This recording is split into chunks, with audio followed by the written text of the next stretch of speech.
This week's episode is brought to you by Harry's. For decades, one big razor company has relentlessly increased prices and reaped immense profits at the expense of its customers. So Jeff and Andy, two ordinary guys who were fed up with getting ripped off, started Harry's to fix shaving. Harry's knew that there was only one way to ensure quality, so they bought their own blade factory. By taking less profit and selling directly to you over the internet, Harry's provides their blades at half the price, just $2 a blade, compared to the $4 or more you'll pay at the drugstore. So I've been using Harry's for years now and remain a perfectly satisfied customer. The shave is smooth, the gel leaves me feeling clean and fresh, and I have never once thought about going back to the bad old days of getting ripped off by some major brand just because they thought I had nowhere else to go. So Harry's is so confident that you will love their blades like I do, that they're giving you their trial set for free. All you have to do is cover $3 for shipping. Your free trial set includes a weighted ergonomic razor handle with 5 precision-engineered blades with a lubricating strip and a trimmer blade. There's also rich lathering shave gel and a travel blade cover. So stop messing around and get started shaving with Harry's today by claiming your free trial offer. It's a $13 value for free. All you have to do is cover the shipping. To get your free trial set, including a razor handle, 5-blade cartridge, and shave gel, go to harrys.com/revolutions. That again, harrys.com/revolutions.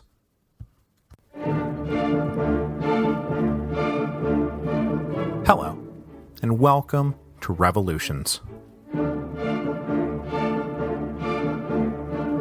Episode 6.8b, The Belgian Revolution.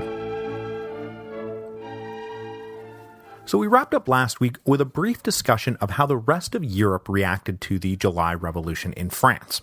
As we saw, the other great powers, Britain, Austria, Prussia, and Russia, were none too happy about the abrupt regime change in Paris, but by September of 1830, everyone had gotten over it and extended recognition to Louis Philippe I, King of the French.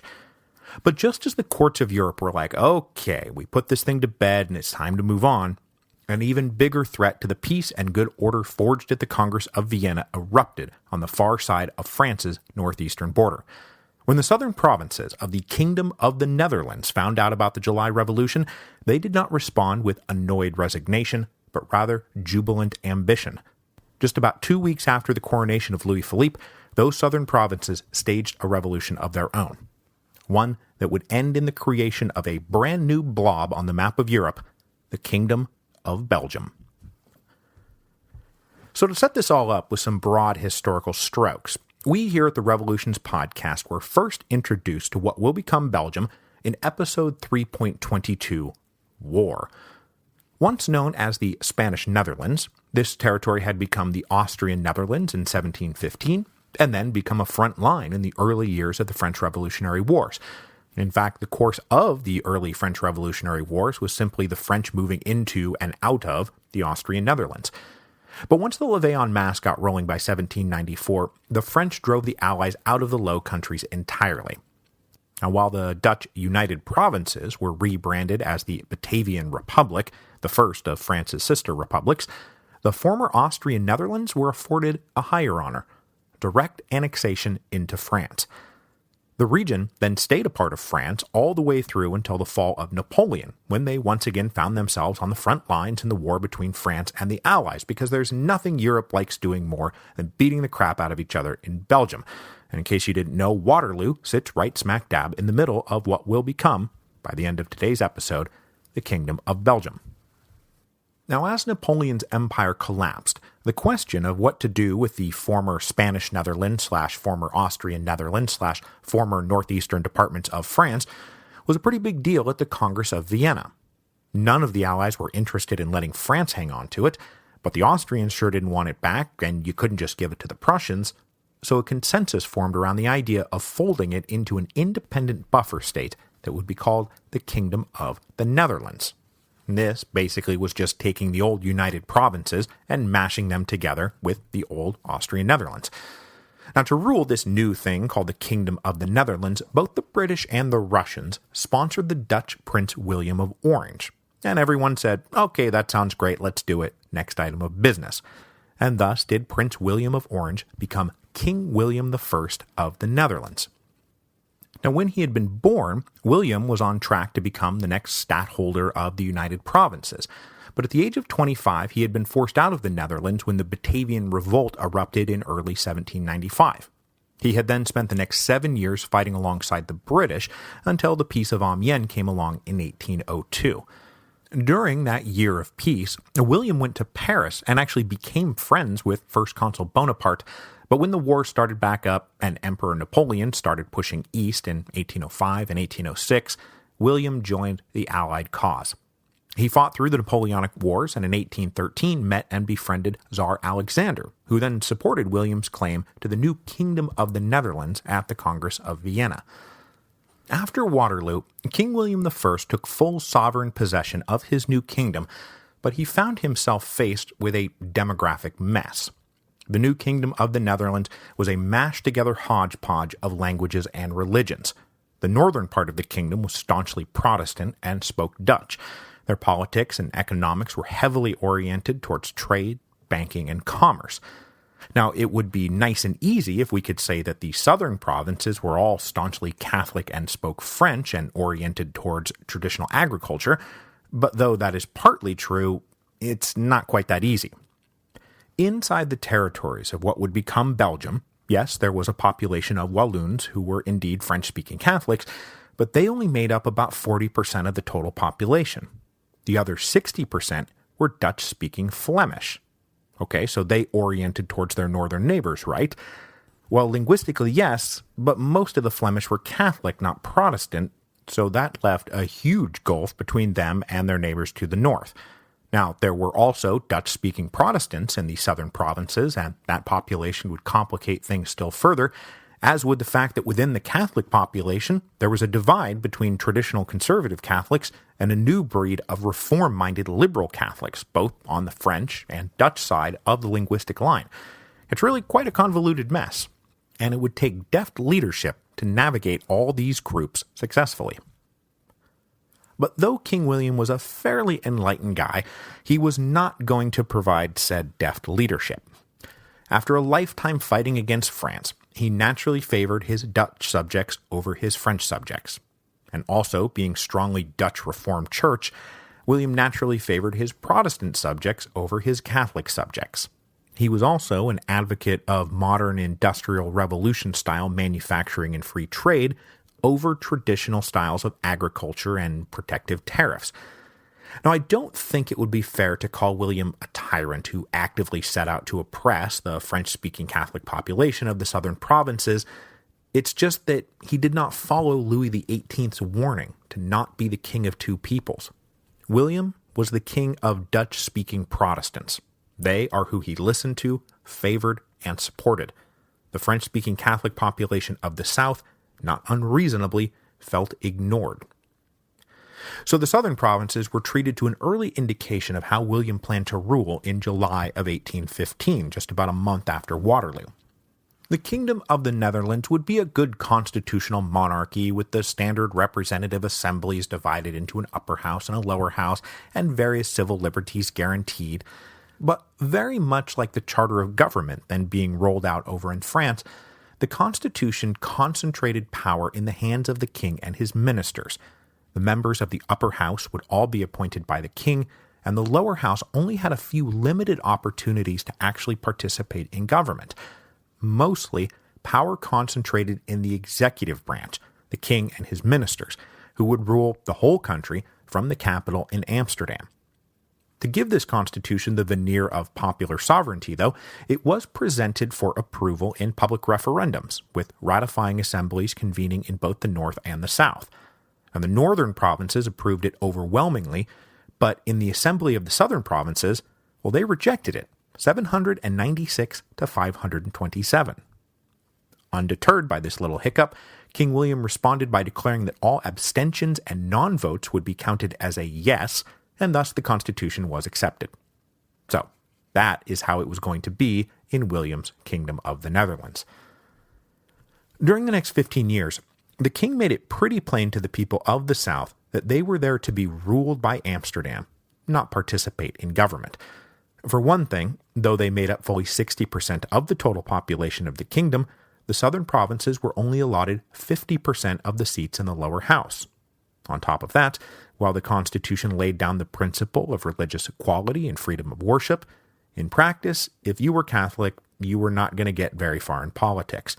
No Catholic would be invited into the ministry or hold high rank in the army, and that was where all the real power lay. Then there were William's economic programs.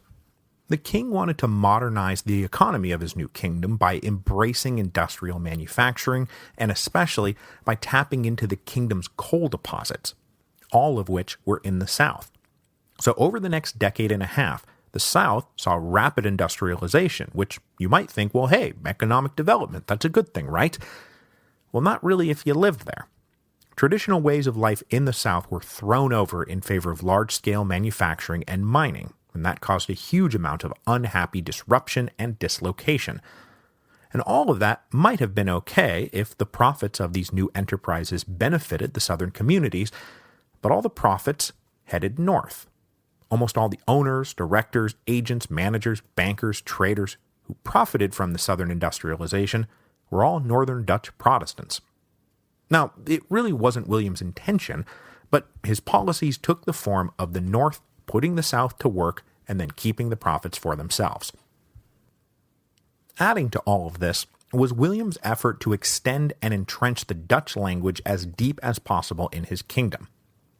Now, he never went so far as to try to force all the really French parts of the kingdom to learn Dutch, but in any area where Dutch was the majority language, William pursued a policy of making it the sole language of law, administration, and justice. Which, you might ask, what's wrong with that? Well, the elites in those regions by now uniformly spoke French, and even if they were a numerical minority, they wielded quite a bit of influence locally, and they were not happy with William's attempt to eradicate French from the public sphere. And then on top of all of that, no Catholic was happy, whether they spoke Dutch or French, that William was also trying to push aside Catholic education in favor of Protestant education, both in primary schools and the universities. Now, these last initiatives were not entirely successful, nor pursued with single-minded vigor, but all of it combined to convince most people in the South, especially the French-speaking Catholics, that King William was not their king. It was as if William ruled the South like an overlord who had conquered them, rather than a leader who balanced the interests of all his subjects equally. William was, in short, the king of two peoples. So discontentment in the southern provinces slowly built into the late 1820s, and it manifested along two parallel tracks. One track stretched way back deep into the traditional roots of the country and found expression through Catholic opposition to the modernizing Protestants that were wreaking havoc with the old ways of doing things and preventing any Catholic from ever having a say in anything. The other track, though, came from a new kind of modern liberalism that was then emerging all over Europe. The liberals were less concerned about protecting the privileges of the church or clinging to old ways of life, but they were deeply offended by the disenfranchisement of Southern interests, that all profits from the Southern economy were heading up to Amsterdam, and that the principle of religious liberty and equality was running into the face of these brazenly anti-Catholic policies. There was plenty of overlap between these groups. There were liberal-oriented Catholics and Catholic-oriented liberals, and those guys spent a great deal of time and effort trying to bend these two tracks into a serviceable alliance that could confront the North with a united Southern opposition. The thing that finally bound them together was the shared principle of equal representation in the national government and greater power for local governments. Only in the wildest dreams of a few radicals was outright secession even considered as a realistic objective, and even among those in the French Catholic South, where secessionist tendencies ran hotter, many actually sought re-annexation back into France. So even in early 1830, very few members of the Southern opposition saw secession and independence as their end goal. But as so often happens with these things, events swiftly took on a life of their own, and the partial trigger for everything was the July Revolution in France, which had just taken the world by surprise. As we've discussed, those in power were not at all thrilled by the shocking news from Paris. but those who were in the middle of being denied power in their own country thrilled at this example of the people rising up and overthrowing an oppressive monarch. Both liberals and Catholics in the southern provinces of the Kingdom of the Netherlands had their imaginations fired by the possibilities the July Revolution opened up. But no less than in France, the Belgian Revolution of 1830 began spontaneously and took almost everyone by surprise. There wasn't even some heinous trigger for it like the Four Ordinances. It was just 15 years of slowly boiling discontentment, finally blowing the lid off the joint. So the famous date for the beginning of the Belgian Revolution is August the 25th, 1830, what has since become known as the Night of the Opera. In honor of King William's birthday, the city of Brussels hosted a number of events, among which was a performance of the popular opera, The Mute Girl of Portacy. The Mute Girl of Portacy was among the most successful grand romantic opera of the era. It had huge sets, lavish design. It was epic in scope. Of particular relevance, though, The Mute Girl of Portacy was set during Masaniello's famous revolt that temporarily established the Republic of Naples in 1647. Ironically, the opera had been banned by the Dutch authorities in the wake of the July Revolution for fear that it would stir up revolutionary passions at home, but with the performance for the king's birthday long in the works, the authorities decided to make an exception. And as it turns out, they were not just being weirdly paranoid about the effects of a grand opera. According to the traditional story, though these things are always painted with a romantic brush, the fourth act of the opera ended with a stirring nationalistic and patriotic song called The Sacred Love of the Father. The audience was driven into such a frenzy that they stormed out of the theater and into the streets shouting patriotic slogans and generally running amok. Now, this was not mere spontaneous rapture over a night at the opera. The demonstration had been planned in advance by opposition leaders looking to pressure King William into making political concessions. But the demonstrations of the night of the opera led to clashes with the local authorities that then spilled over into the communities of the unhappy industrial workers who had their own pile of grievances to vent over. Pretty soon, these guys were smashing up machines and shops in Brussels, and the city was in the throes of a full revolt. Demonstrators and activists then seized control of key government offices, and just like that, Brussels was in the hands of rebels. To deal with this crisis, King William ordered his son Prince William, who had long taken a lead in the south, to deal with the crisis. Prince William was told by the men who had seized control of Brussels that the only way to keep the Kingdom of the Netherlands united was to decree administrative separation between North and South. The prince took these terms to his father, but King William rejected them outright. Demands for de facto self-government were out of the question, so King William decided that a couple of swift punches to the face would bring this nascent revolt to its knees.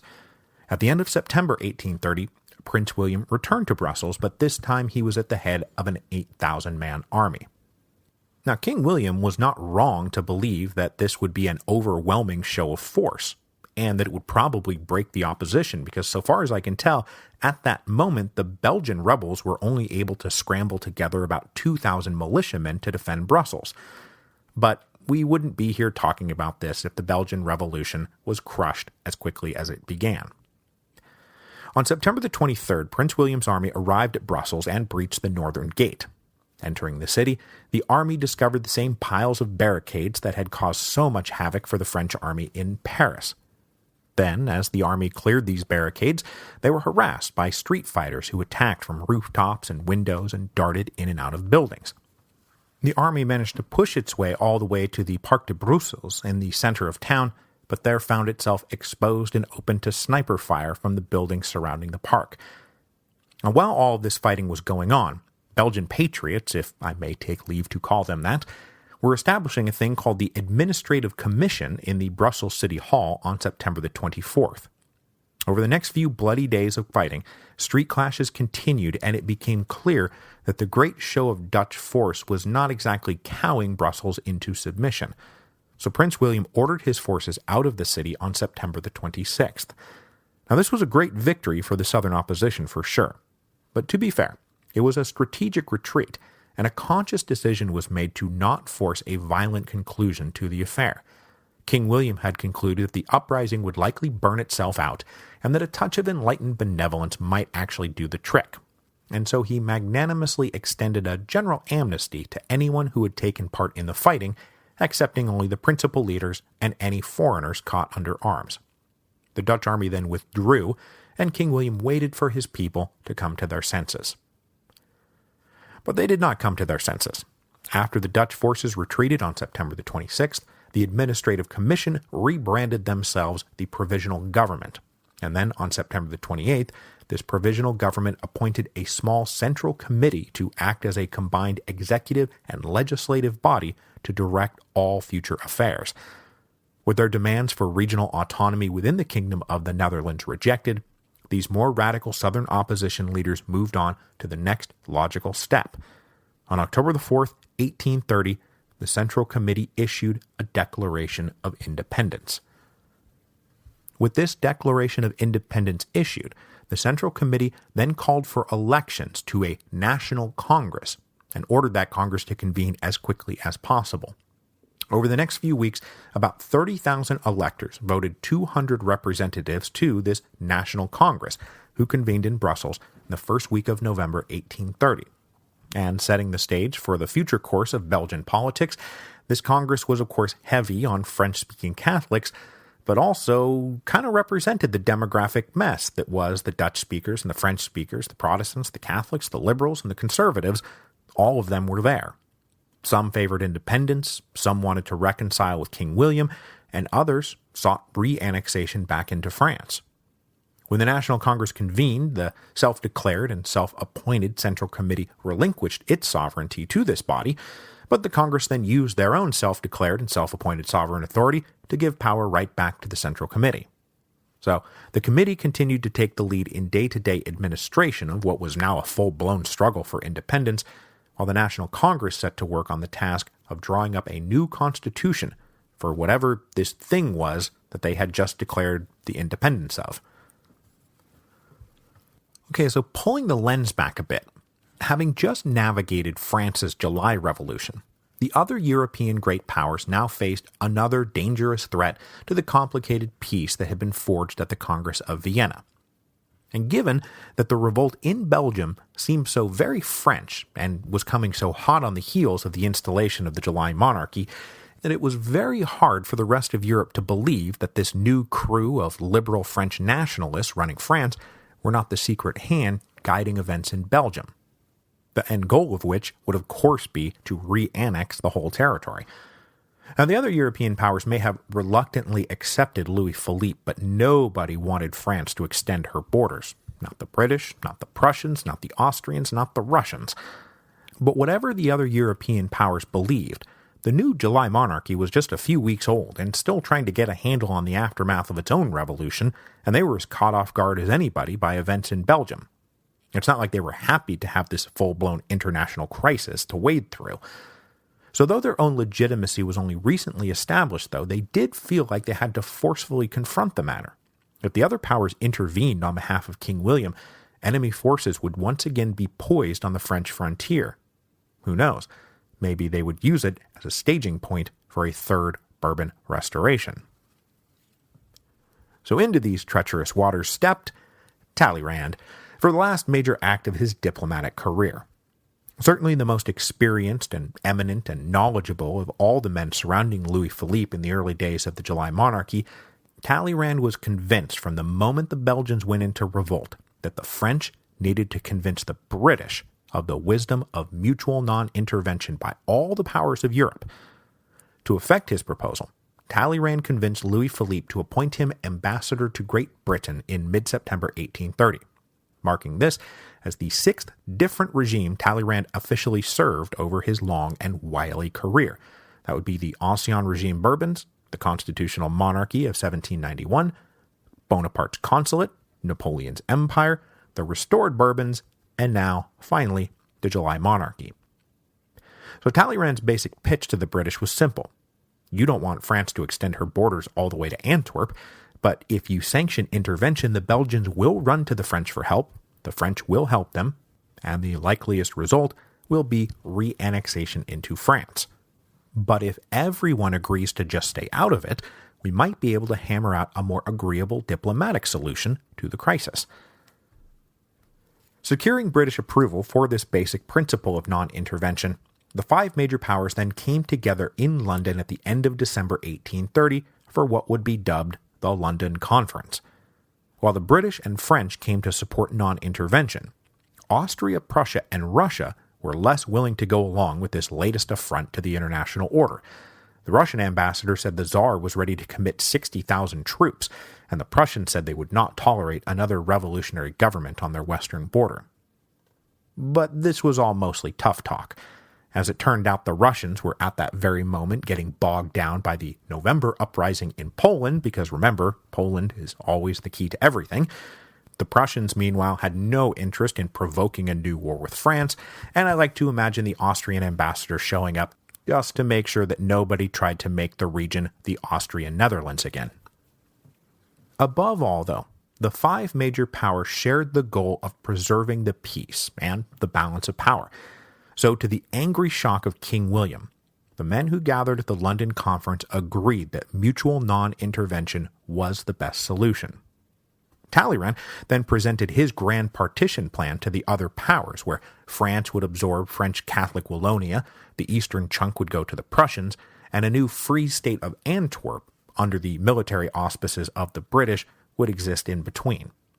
But this was too much for the other powers, and instead they settled on a plan to allow this thing called the Kingdom of Belgium to take root and be recognized. And that would hopefully be that. Though there was still one pretty big question left hanging out there. Who would be the King of the Belgians? This was a question that did not just vex the rest of Europe. It also vexed the Belgians. On February the 7th, 1831, the National Congress finished its work and promulgated a new constitution, a constitution that laid out a constitutional monarchy that was built along the same lines as the revised charter of the July monarchy, which was itself heavily indebted to the British Constitution. So freedom of the press and religion, association, education, all the other liberal civil liberties were in there, built into a confederal government, with the king as chief executive and head of state, but not all-powerful ruler. And though amended and revised over the years, the Constitution of 1831 is the Constitution of modern Belgium. But when the Constitution was promulgated, the Belgians still did not have a king. Now, a small list had been drawn up with a lot of momentum actually rallying to the second son of King Louis Philippe. And Louis Philippe would have been happy to have his son sitting on the new Belgian throne, but it would have been a diplomatic disaster had they gone through with it. None of the other European powers would have tolerated such a close French union. In fact, any French candidate likely would have caused an uproar. So, after crossing a few more names off the list, everyone arrived at Leopold, who was Duke of a very small German principality. Leopold had been born in 1790, and so he was still just a teenager when Consul Bonaparte became Emperor Napoleon and then steamrolled east over Leopold's little principality. Leopold had been briefly folded into Napoleon's imperial court and even offered a position on the emperor's military staff, but Leopold declined and instead headed far east and joined the Russian service in the fight against Napoleon. But though he was a capable young officer, the Napoleonic Wars were over before he was 25 years old. Now, the thing that recommended Leopold above all the other random princes of Europe was that in May of 1816 he married Princess Charlotte, the only daughter of King George IV. Now, unfortunately, Charlotte then died due to complications of childbirth in 1817, but despite the death of his wife, Leopold continued to live in London, where he was a popular member of high society. Offering Leopold the crown was a surefire way to secure ongoing British support for the Kingdom of Belgium, and given Leopold's various connections to all the other royal houses of Europe, he really did seem like a perfect fit for the job. So on April the 22nd, 1831, a delegation approached him in London and offered him the job. Leopold hemmed and hawed a bit, but after receiving assurances from the other major powers that he would be supported, he agreed. On June the 4th, 1831, the National Congress formally approved Leopold's appointment to the monarchy, and on July the 21st, 1831, Leopold was sworn in, and in keeping with the new spirit of liberal, popular, constitutional monarchism, Leopold would not be the King of Belgium, he would be the King of the Belgians. So you are now asking, I'm sure, what did King William I think about all of this? What did he think about everyone conspiring to steal more than half his kingdom? Well, he did not like it. He did not like it one little bit. He did not accept the Belgian Declaration of Independence, he did not accept whatever the London Conference had decided, and he did not accept this new Belgian constitution. And rather than accept any of it, he instead massed 50,000 troops on the border with what he still considered to be his southern provinces. And the king said it was merely to defend against possible encroachment, but really he was just waiting for a suitable provocation. And when Leopold was sworn in on July the 21st, 1831, King William said, "That's it, that's the one." Once again, putting the operation in the hands of his son Prince William, the Dutch army crossed the frontier on August the 2nd, 1831, beginning what is called the 10 Days Campaign. The 10 Days Campaign was marked by a uniform run of success for the invading Dutch army. The newly crowned Leopold only had about 25,000 troops to command, and those were a mix of militia and regular army, and they were split into two main bodies. Not to put too fine a point on it, but when the Dutch crossed the border, they fanned out and streamed south without difficulty. Skirmishing gave way to pitched battles, but everywhere the outnumbered and overmatched Belgian forces retreated. One of their armies was decisively beaten on August the 8th, while the other was decisively beaten on August the 12th. There was really at that point nothing to stop the Dutch army from conquering this alleged kingdom of Belgium, except that there was. As soon as it was clear his own forces would not be enough, Leopold sent urgent requests for help to London and Paris. Now, despite supporting Leopold and Belgian independence, the British were even more committed to the principle of non-intervention, and they declined to send forces. But the French did not hesitate. On August the 12th, the same day the Dutch won what appeared to be a decisive victory, the French army crossed the frontier and stopped the 10 Days Campaign from lasting any longer than 10 days. Not wanting to get into a full-blown war with France, and under heavy British pressure to withdraw to preserve the international peace, the Dutch army retreated as soon as they heard the French army had entered the country. It was a good try, but it had come to nothing. The Kingdom of Belgium yet lived. But that was not quite the end of it. When the Dutch retreated, they refused to give up the citadel of Antwerp, and for the next 15 months a Dutch army occupied the fortress and occasionally bombarded the city.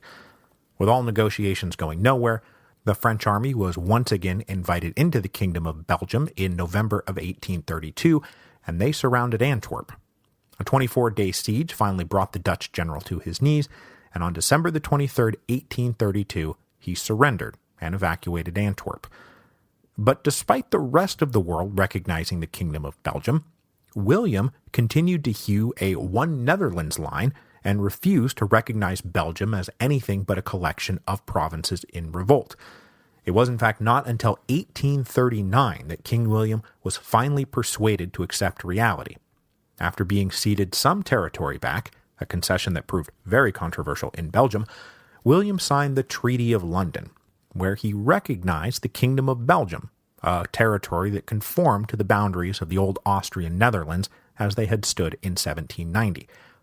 This treaty was then signed by all the other powers of Europe, and most important for the Belgians, and for the course of world history, the 1839 Treaty of London guaranteed Belgian neutrality. It was, in fact, this very treaty that the Germans would dismiss as a mere scrap of paper in 1914, a scrap of paper that no one would actually risk another mass European war to defend. But that is all another 75 years down the line. For our purposes here, the Treaty of London represents the end of the Belgian Revolution. And the Kingdom of Belgium is now officially a thing. The same thing that it still is today, a messy hodgepodge of languages, religions, and political beliefs. But as we will see when we get to the great year of revolution that is 1848, the ruling families of both Belgium and the Netherlands would be able to ride out the Great Year of Revolution by getting out ahead of events and offering reforms before events overtook them. The descendants of Leopold and William both continued to reign in their respective countries. So that marks the end of the Belgian Revolution. Next week, though, we will go back in time once again to that all-important Congress of Vienna that set up the international framework under which all of these events are unfolding and against which the revolutions of 1848 will be waged. An international system forged by the great conservative Austrian foreign minister Clement von Metternich.